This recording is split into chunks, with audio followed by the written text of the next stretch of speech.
Bata pa lang ako, gustong-gusto ko na talagang yumaman.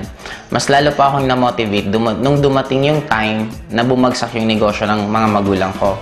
Lahat ng ari-arian namin, nakasangla, at least wala talagang natira. Kaya as early as high school, ang dami-dami ko ng sideline na ginagawa. Una, gumagawa ako ng project ng mga classmate ko para kumita lang ako. Tapos nung mag-college naman ako, pati pagbaburn ng CD, lahat, kahit ano, dumating pa nga sa nagpapa 5-6 ako. Tapos pati pagpapasada ng jeep, ginawa ko. Namamasada ako nun paggabi naman. As early as bata pa lang ako, naka-mindset na ako na dapat talaga yumaman ako ng todo. Kaya lahat ng pwede akong kumita, ginagrab ko as long as nakaya ng sarili kong gawin. Hindi ko siya pinag-iisipan, ginagrab ko lang ng ginagrab. Hanggang dumating sa akin tong AIM. Nung pagdating sa akin ng AIM Global, yun, hindi ko na siya pinag-isipan kasi sabi ko, magkano lang naman yung capital. Sabi ko, kung walang mangyari, di okay lang. Kung may mangyari, di mas maganda. Kaya lang dumating nga sa point na lumalaki na yung grupo ko, binagsakan naman kami ng bagyong Milenyo. Tapos di sabi ko, sige, okay lang, pagsubok lang to. Nakapalaki uli namin yung grupo namin, kaya lang riming naman yung bumagsak. Kaya parang sabi namin, parang ayaw talaga tayong pakitain. Kasi nga, ang kalaban natin, kalamidad na, hindi na ibang tao or ibang company. Kaya lang, isa lang yung pumasok sa isip namin. Sabi namin, kung malalagpasan namin to, what more yung iba pang mga problema, mas madali na yun. Kasi ito yung pinaka-worst. That was 2006 yung nagkaroon ng riming. Noong 2007, dun ko na halos ginibap din lahat. Birthday ko, nasa Lucena ako, nagpipresent ako.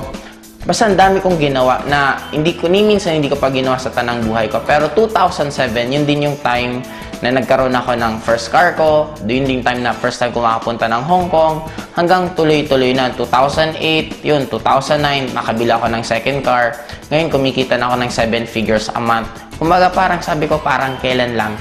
Dati nag-uumpisa kami, parang motor lang talaga dala-dala ko na i-ultimo lahat ng downline, wala din. Ako lang yung may motor, yung motor ko pa hindi pa ganun kagandahan. Kaya wala talagang maniwala sa amin. Pero ngayon, sobrang amazed na ako kasi lalo na dito sa lugar namin, kung mag-i-invite kami ng tao, diretsuhan na talaga. Pag tinanong kami kung anong ginagawa namin, sinasabi namin networking. Tapos, ang good thing ngayon, meron na kaming sariling identity. And by next year din, bibili na ako ng sariling building na doon na namin ilalagay mismo yung opisina ng AIM Global. Kung mga first time in the history of networking dito sa lugar namin, ang dami namin kumitang tao na nagkaroon ng sasakyan and bibili din ako ng resort para susunod doon na kayo magkakandak ng training. At yung mga grupo ko from other na place, pwede silang pumunta dito para maipasyal ko rin. Ang point ko kasi, iba pala talaga pag kumikita ka ng pera. Darating sa point na halos hindi mo na sa'yo importante yung pera. Ang pinaka-importante na lang sa'yo is yung convenient ng buhay mo. Ngayon, imaginein mo guys, by next year, ang isa pa sa plano ko, bibili kami ng yate. Kasi meron ng parking dito sa amin. Sabi ko nga, talagang lakas ng attraction ko. Kasi inuna muna yung parking ko bago yung yate kong bibilhin. And I'm proud to be alive sa walang ibang numero 1 networking company. AIM Global Power. Grabe! And third din po is bibiling ko this coming December is Hummer. Sobra po akong talagang naa-amaze kasi sobrang laki po. Ang halaga po niya sa around 6.8 million. Isang sasakyan lang po. And ang kagandahan pa po ngayon, yung lifestyle na kahit saan pwede kang pumunta. Imagine mo guys, tuwing pumupunta ako sa magagandang lugar, tina-timing ko na halos konting tao. Kasi bakit? Para hindi masyadong magulo. Pumupunta ako, namamasyal ako weekdays. Guys, grabe guys! First time Asian Cruise. Woo! Ang pinakamasarap dito, lahat ng pwede mong ma-experience sa buong buhay mo, pwede mong ma-experience sa AIM Global in a span of a few years lang. Grabe!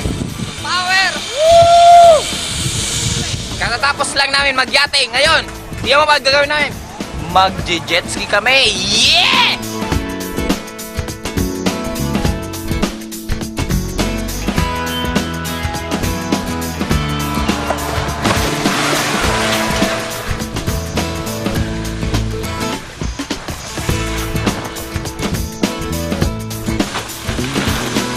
Kumbaga, yun yung nabigay sa amin na buhay because sa desisyon namin na gawin yung AIM Global at trabahuhin. Next year, US kami. Sobrang excited ako kasi Talagang first time ko makakapunta sa US na ni minsan hindi man lang pumasok sa isip ko na makakarating pala ako. Pero dahil sa Global, binigay nila lahat sa amin yan. Kung meron pa sa inyong nag-iisip, actually dapat huwag nyo na siyang pag-isipan.